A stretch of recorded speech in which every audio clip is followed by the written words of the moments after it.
We're back. Libertarian Congressman Ron Paul of Texas has spent decades espousing his views, and once again, he'll do so on the national stage. This morning, today, he announced he's running for president for the third time. He joins us now from New Hampshire. Welcome, Congressman. Thank you, Chris. Well, Ronald Reagan ran 3 times. Maybe this will be the one for you. But here, this has been a sticking point about how far you go with your libertarianism, sir. Here you were talking about heroin use last week on Fox News. Let's watch your question and answer to you. Are you suggesting that heroin and prostitution are an exercise of liberty? Well, you know, I probably never used those words. You put those words someplace. But, yes, in essence, if I leave it to the states, it's going to be up to the states. Up until this past century, you know, for over 100 years they were legal. What you're inferring is, you know what? If we legalize heroin tomorrow, everybody's going to use heroin. How many people here would use heroin if it was legal? I bet nobody would put the hand, oh, yeah, I need the government to take care of me. I don't want to use heroin, so I need these laws. Well, your people out there in the crowd certainly agree with that. But let me ask you, as a citizen of Texas, if that came up for a vote, if you had a vote on the issue as a citizen supporting a candidate or whatever, do you think the state of Texas should legalize heroin and prostitution? I think that under the right circumstances, we should legalize freedom, and that is part of it. As long as people don't force things on other people, I don't feel threatened by that. It's sort of like legalizing gambling. I don't gamble and I don't get involved, but I'm not going to take that right away from you. So all these things are things that you can do in a free society. But today I gave a long talk about this very issue, and I emphasized the fact that the reason I argue for freedom of choice is I want people to decide what medications they can take, and whether they want alternative medicine, whether they can drink raw milk, whether they can use marijuana when they're sick, and that we shouldn't depend on the government for that guidance. But if you do need guidance with children, if a law is there to try to protect children, that's a different story. But it's the concept of legalizing freedom, making choices by individuals and assuming responsibility for themselves. And even though that was a special statement about how many people would do it if it were legalized, you know, most people aren't going to use heroin. More people use heroin because it's illegal. So making it illegal doesn't help that much. Kids can go out and get marijuana easier than they can get beer. So beer can be regulated in a way that they prevent the kids from getting it. Most of our history, our early history, there were no laws against this. Well, I guess I have to get down to the question. Do you think you're saying, I'm not sure what you're saying, if a mother who has children to be responsible for, a husband, a father, should they be allowed to be heroin addicts? Because this is how far you're going with your libertarianism, it seems, even now. Well, the whole thing is addictions are a disease. We don't put alcoholics in prison, so I'm just against the war on drugs the way it's happening. There's other ways you can handle it. But if you treat it like a crime and throw these kids, like we had for decades,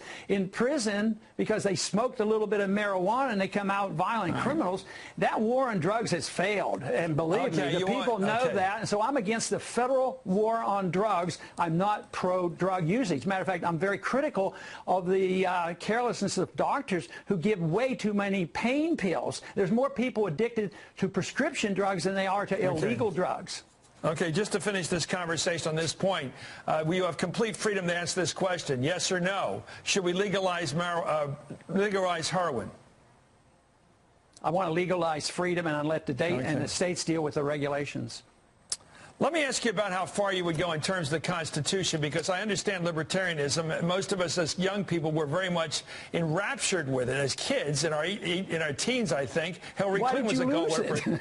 Well, I'll tell you, because the idea of total freedom doesn't seem to work. Let me ask you, the 64 Civil Rights Bill. The 64 Civil Rights Bill, do you think an employer, a guy who runs a shop down in Texas or anywhere, has a right to say, if you're black, you don't come in my store? Well, that was the libertarian right before 64. '64? Was it the better society? I believe that property rights should be protected. Your right to be on TV is protected by property rights because somebody owns that station. I can't walk into your station.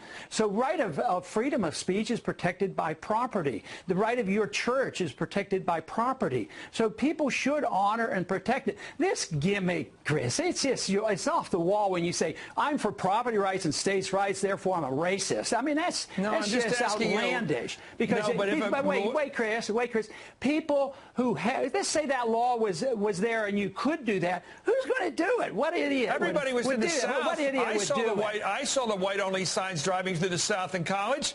Of course they did it. You remember them doing it. Yeah, but I also know that the Jim Crow laws were illegal and we got rid of them under that same law, and that's all. Right, well, you would have voted against that law. Pardon me? You would have voted against that law. You wouldn't have voted for the '64 Civil Rights Bill. I wouldn't vote against getting rid of the Jim Crow laws. But you would have voted for the... Oh, come on. Honestly, Congressman, you were not for the '64 Civil Rights Bill.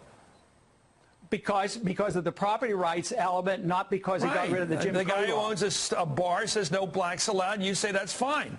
No, Chris, you're demagoguing it now. No, you know I'm asking that a question. What is the answer? What's your answer? You know, segregation was created by government laws. Slavery was created by government laws. Segregation, let me go. The segregation in the military by government laws. So what we want to do as libertarians is repeal all those laws and honor and respect people with freedom of choice. But for you to imply that a property rights person is endorsing that stuff, you don't understand that there would be zero signs up today saying something like that, and if they did, they would be an idiot and they would be out of business. So I think you're just getting overboard in order to try to turn it around and try to accuse somebody of being a racist. I'm not calling anybody racist. I'm saying the laws are racist. That's what you're implying. Let me ask you this. I once knew a laundromat when I was at the Peace Corps training in Louisiana, in Baker, Louisiana. A laundromat had this sign on in glaze, whites only on the laundromat, just to use the laundromat machines.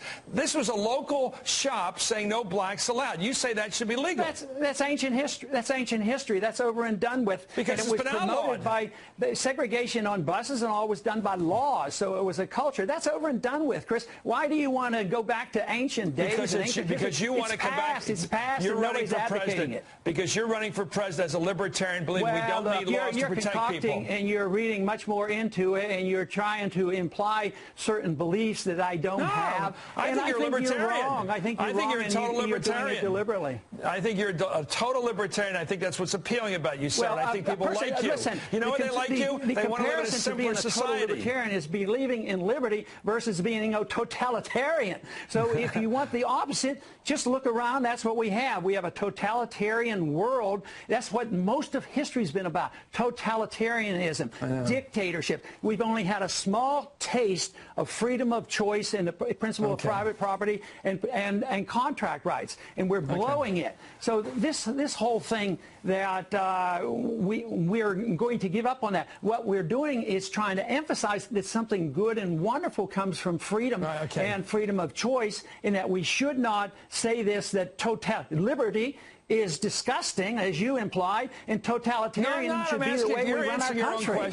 I think that's absurd. We've had a long history of government involvement with Medicare, Social Security, the Civil Rights Act, the Voting Rights Act, and I think you're saying we would have been better off without all that. I think we'd be better off if we had freedom and not government control of our lives, our personal lives, and our and policing the world and running the economy. Well, because we're facing. Hey, Chris, let me finish. We're facing a calamity because of that. We have a financial crisis. We have a crisis in the foreign policy. We're losing thousands of people. Hundreds of thousands are coming back sick because of our foreign policy. And we're at a point where we cannot sustain this, and we're on the verge of runaway inflation because there's too much acceptance of big government. That is the problem. No matter how noble you try to make it, your good intentions will not compensate for the mistakes that people make that want to run our lives and run the economy and reject the principle of private property and making up our own decisions for ourselves. Thank you, Congressman. I love your foreign policy. Don't get me wrong. I love your foreign policy. Thank you very much. Well, you'll come around, Chris. You're coming along. You will. Once you'll see and you'll put it all together, it's all one package. Personal liberty and foreign policy and economic liberty is one package. You have a great following out there. Good luck in the campaigning for president. You started today. I know it's growing, and you may well win this thing. Just remember, Ronald Reagan got it on the third try. Thank you, Congressman Ron Paul of Texas. All right.